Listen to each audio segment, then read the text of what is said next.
Pensemos por un momento en un cuadrilátero de boxeo. Me parece una imagen excelente para empezar. Sí, porque, a ver, las reglas parecen bastante claras. Hay una lona, un árbitro y bueno, se espera ver a dos peleadores, ¿no? Claro, uno en cada esquina. Exacto. Queda claro desde el principio quién pelea contra quién. Pero, ¿qué pasaría si de repente, no sé, en pleno intercambio de golpes, alguien que miraba desde las gradas salta al ring para defender a uno de los boxeadores? O si uno de los peleadores se agota, choca a los 5 con un reemplazo y se va a su casa. Tal cual. O peor aún, digamos, ¿qué ocurre si en lugar de 2 peleadores, de pronto hay 20 personas en el ring tratando de no golpearse entre sí? Sería un caos total. Un caos absoluto. Y bueno, cuando hablamos de un proceso judicial, a veces ese cuadrilátero legal adquiere exactamente ese nivel de locura y complejidad. Pero fíjate que refleja a la perfección la realidad de los tribunales. Porque, solemos pensar en los juicios como algo estrictamente lineal. Alguien demanda, alguien se defiende y el juez decide. Exactamente. Pero el panorama real de quién tiene permitido subir a ese ring, o bajo qué condiciones lo hace, y cómo interactúa con los demás, ese es el verdadero motor de cualquier litigio. Totalmente. Es un terreno procesal lleno de matices que, digamos, determinan el resultado final mucho antes de que se dicte una sentencia. Y por eso mismo la misión de nuestro análisis a fondo de hoy es meternos de lleno en estos engranajes. Vamos a desarmar toda esta estructura procesal dedicada muy especialmente a quienes están desmenuzando los textos de la Cátedra B. Un saludo para todos ellos. Sí, especialmente para quienes se preparan para rendir su primer examen parcial de Derecho Procesal Civil y Comercial. Sabemos que el material de estudio es denso. Muy denso. Y que las horas de lectura pesan bastante. Así que el objetivo de esta sesión, digamos, no es memorizar un temario mecánicamente. No, para nada. Sino entender la lógica interna, ¿verdad? Transformar esa burocracia en herramientas lógicas y visuales. Y para empezar con una base sólida, hay que entender cómo el sistema organiza este aparente caos desde el minuto cero. Bueno, todo este andamiaje se sostiene sobre un concepto inquebrantable, que es la dualidad de las partes. Ajá. O sea, no importa si hay una sola persona física involucrada o si hay 500 reclamando al mismo tiempo. El derecho procesal siempre y sin excepción va a organizar ese cuadrilátero en 2 únicas esquinas. O sea, actora y demandada. Tal cual. En los procesos de conocimiento siempre habrá una parte actora y una parte demandada. Y si hablamos de procesos de ejecución, bueno, habrá una parte ejecutante y una ejecutada. Claro. Es, digamos, una ficción jurídica necesaria para que el conflicto pueda ser procesado lógicamente por el juez. Siempre hay 2 polos de interés enfrentados. Siempre 2 polos. Claro, aunque esas esquinas estén repletas de gente. Pero antes de abordar cómo se organizan las multitudes, creo que hay que dar un paso atrás. A ver. Preguntar qué significa realmente tener la etiqueta de parte en un proceso. Porque leyendo los apuntes, queda claro que la calidad de parte es algo puramente abstracto. Sí, totalmente. Y uno pensaría que para ser parte hay que tener la razón, o al menos ser el dueño legítimo del derecho que se está reclamando, ¿no? Yo misma lo pensaba al principio. Es que esa es una confusión sumamente común. Pero la calidad de parte es un ropaje puramente procesal. Ajá. Y es abstracto, porque se adquiere con total independencia de si se tiene o no la razón material. Quien presenta una demanda en nombre propio es parte. Ok. Y quien es señalado en esa demanda es la contraparte. Punto. Incluso si el reclamo es completamente infundado. Wow, o sea, incluso si el derecho sustancial ni siquiera existe. Exactamente. Un juez no puede frenar el inicio de un juicio exigiendo que se pruebe de manera absoluta el derecho justo al principio, lo que llamamos la etapa in limine litis. Claro, porque si el juez hiciera eso, estaría prejuzgando, digamos. Prejuzgando, sin escuchar a la otra parte, tal cual. La cuestión de quién tiene la razón se resuelve al final, en la sentencia. Entiendo. Al principio basta con que alguien exija algo en nombre propio para que el sistema lo reconozca como parte actora. O sea que, fíjate, si alguien decide demandar a su vecino, alegando que la casa de al lado le pertenece por derecho divino o algo así de loco, Sí. esa persona es la parte actora y el vecino es el demandado, por más delirante que suene la premisa. Exactamente, por más delirante que sea, ya son partes. Y una vez que ambos están adentro del proceso, bueno, el sistema les impone reglas de comportamiento. Y acá los apuntes desglosan 4 conceptos que son terreno fértil para confusiones en los exámenes. Sí, los famosos derechos, facultades, deberes y cargas procesales. Exacto. Bueno, vamos a desempacar esto un poco. Dale. Esta distinción es básica. Es el esqueleto de la dinámica procesal. A ver, los derechos son las garantías fundamentales que se pueden exigir en el proceso, como el derecho a tener un juez imparcial, por ejemplo. Claro, o el derecho a la defensa. Luego están las facultades, que son opciones lícitas de actuación. O sea, libertades. Sí, libertades procesales. Como elegir si se recusa un juez sin expresión de causa o si decides presentar un recurso de apelación. Ajá. Pero el verdadero punto de fricción, y donde quienes rinden el parcial tienen que prestar mucha atención, es en la frontera entre los deberes y las cargas procesales. Bueno, acá hay una analogía que me encanta y que ilustra perfectamente esa frontera. A ver, un deber procesal, como litigar con buena fe y no mentir en el expediente, es como pagar impuestos. Buena comparación. Claro, es un imperativo por el bien común, impuesto por el Estado, y no hay opción de no cumplirlo sin enfrentar sanciones directas. Exacto. Tal como, por ejemplo, el acto de contestar una demanda en un plazo de 15 días, es como usar un paraguas en medio de una tormenta. Me gusta eso. Porque, a ver, nadie obliga a nadie a abrir el paraguas. La policía no va a arrestar a quien decida caminar bajo la lluvia. No, claro que no. Pero quien decide no abrirlo, bueno, es el único que asume el riesgo de empaparse. La carga es un imperativo, sí, pero está fijado en el propio interés del litigante. Si no contestas la demanda, te perjudicas tú solo. Pierdes tu oportunidad. Esa analogía del paraguas da en el clavo, ¿eh? Y además nos lleva a otra regla estructural muy importante. ¿Cuál sería? Que la carga procesal de uno termina exactamente donde empieza el deber del otro. Ah, claro. Siguiendo con los plazos, la carga de las partes de impulsar el proceso y de, digamos, presentar pruebas, termina en el momento exacto en que el juez llama a autos para sentencia. Y ahí la pelota pasa a la cancha del juez. Exactamente. A partir de ese segundo, se activa el deber jurisdiccional del juez de dictar el fallo. Entiendo. Ahora bien, para poder ejercer esas cargas procesales y firmar esos escritos, se requiere un requisito habilitante previo, que es la capacidad. Claro, porque el sistema no permite que cualquiera simplemente no se redacte un papel, lo firme y arranque con un juicio. Así es. Los textos dividen esto muy claramente en capacidad para ser parte, que proviene del Código Civil, y la capacidad procesal, que es la aptitud práctica. Sí, la capacidad de obrar. Pero acá surge algo que me parece súper interesante. El código establece que incluso las personas por nacer tienen capacidad para ser parte en un juicio. Así es. Y yo hago de abogada del diablo acá. Si una entidad que ni siquiera ha nacido, o sea que no respira por sí misma, puede ser titular en un proceso, ¿por qué el sistema excluye a los animales o a las cosas? Esa es una gran pregunta. Digo, si un veterinario comete mala praxis, ¿por qué el perrito afectado no encabeza la demanda? Bueno, ahí el sistema traza una línea muy estricta basada en el concepto de persona humana. La respuesta está en el artículo 51 del Código Civil. Ajá, sobre los signos característicos de humanidad. Exacto. La capacidad jurídica está atada indisolublemente a esos signos. Los animales y las cosas, por mucho valor afectivo que tengan para nosotros, carecen de esos signos y son, jurídicamente hablando, objetos. O sea, no son sujetos de derecho. No lo son. No pueden ser titulares de un patrimonio, ni contraer obligaciones. Por lo tanto, jamás van a poder ser parte activa o pasiva. Claro, En cambio, una persona por nacer sí tiene derechos en expectativa. como heredar algo, digamos. Sí, recibir una herencia, una donación. Por ende, tiene esa capacidad abstracta para ser parte. Toda persona humana y toda persona jurídica tiene esta capacidad básica.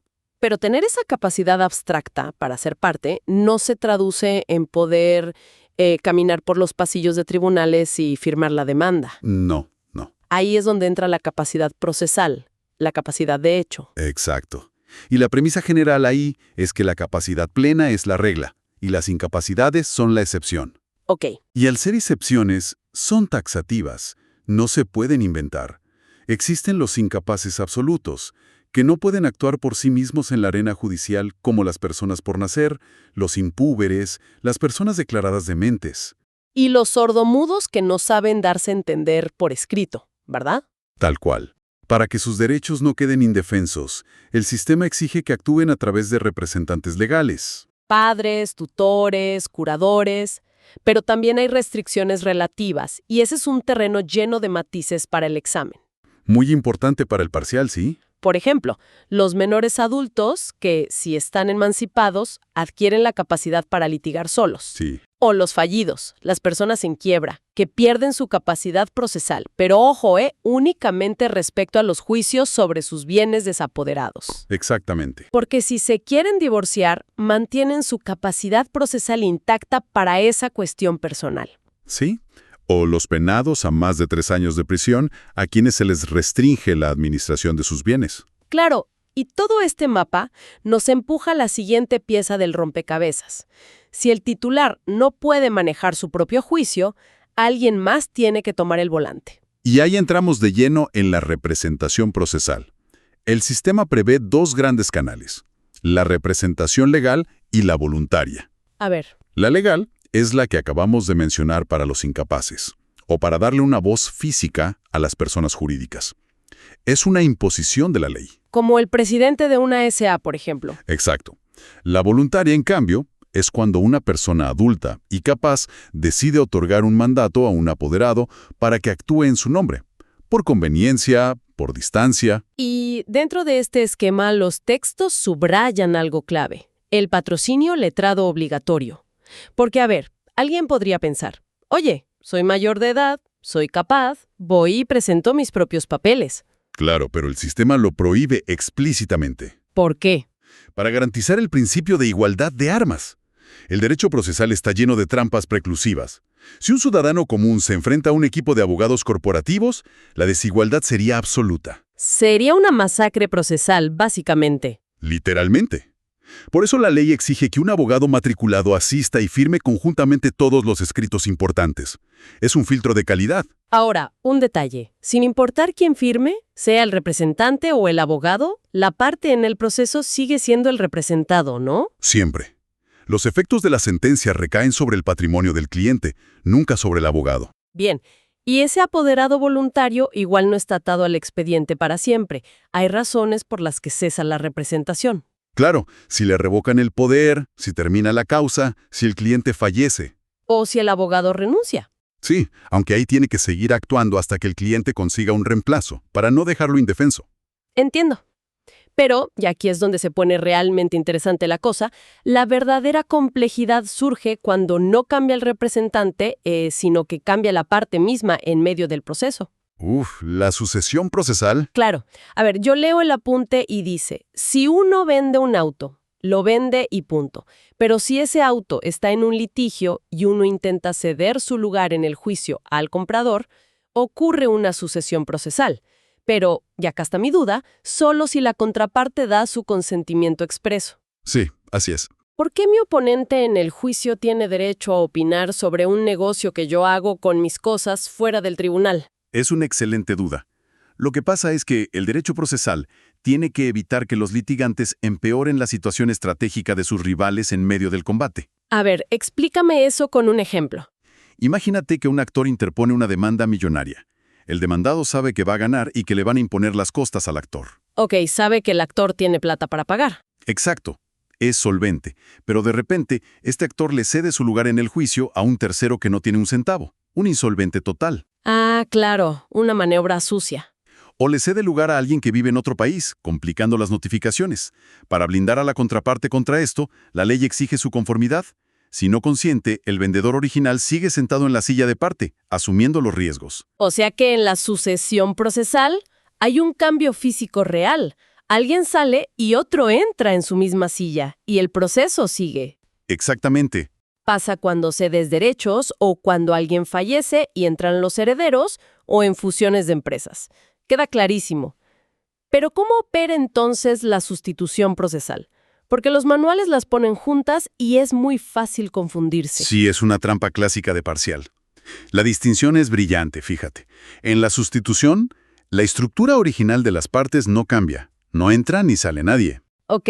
Los sujetos son los mismos. Pero uno de esos sujetos está litigando en nombre propio para defender un derecho que le pertenece a otro. Ah, litiga por un derecho ajeno. Exacto. Hay un desdoblamiento. El ejemplo clásico de los apuntes es la acción subrogatoria del 1196 del Código Civil. Ese mismo. Digamos, yo soy acreedora de alguien que no me paga, pero a esa persona, a su vez, le deben plata a otros y por pura apatía no les cobra.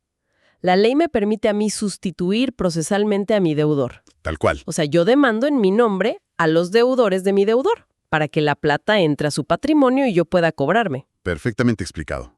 Quien demanda es el sustituto, y el dueño original del derecho, el sustituido, casi ni aparece por el juicio. Bien, todo esto funciona cuando el juicio es 1 contra 1, pero la realidad es mucho más caótica.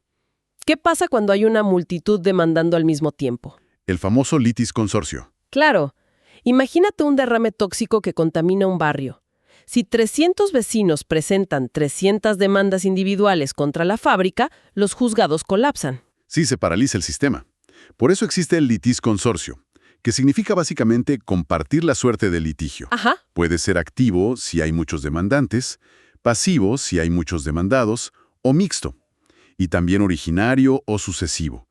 Pero el tema estrella acá es la diferencia entre el facultativo y el necesario. Para esto pensé 2 analogías.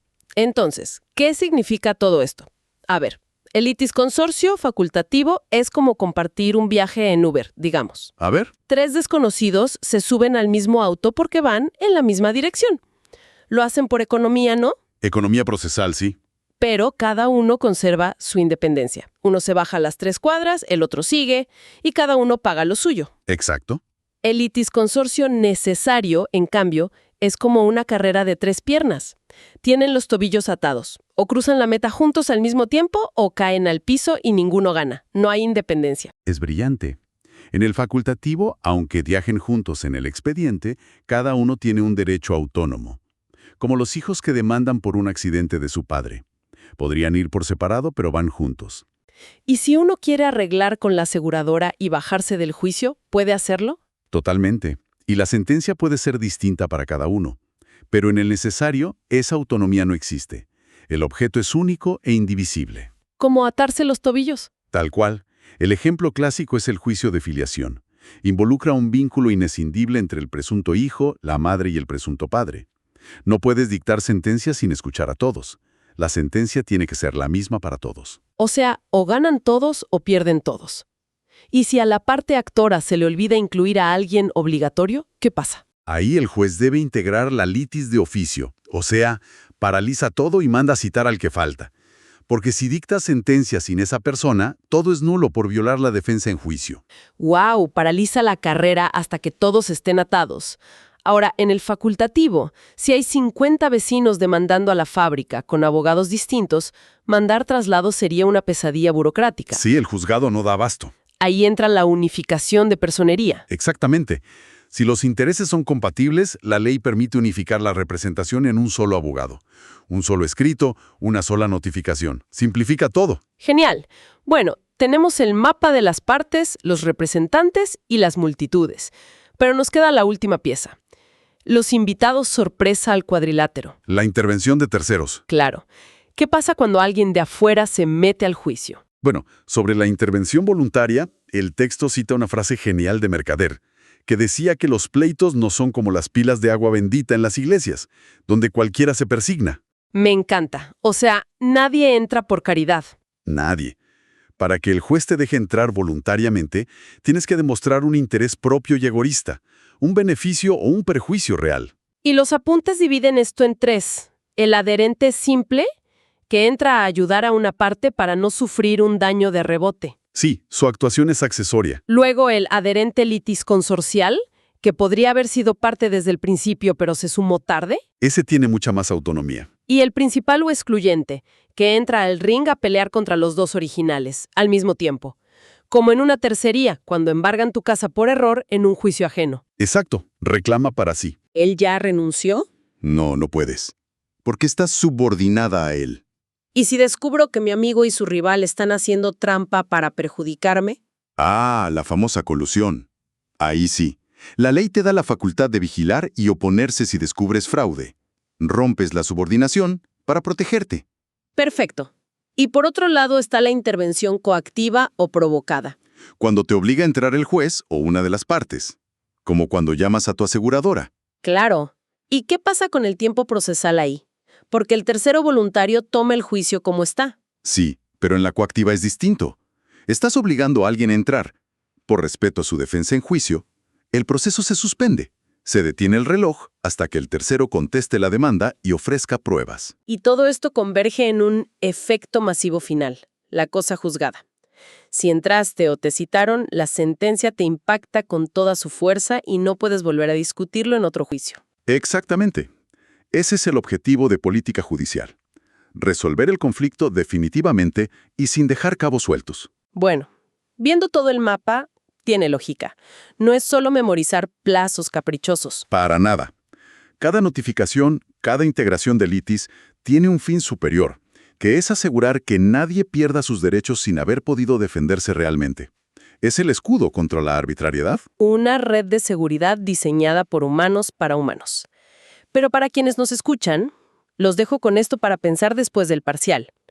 Si todo este sistema exige partes humanas o corporativas, ¿cómo se va a adaptar cuando los conflictos involucren inteligencias artificiales autónomas que causen daños financieros masivos? ¿Tendrán capacidad para ser parte algún día? Uf, tremendo debate. Algo para pensar mientras celebran que aprobaron el examen de procesal.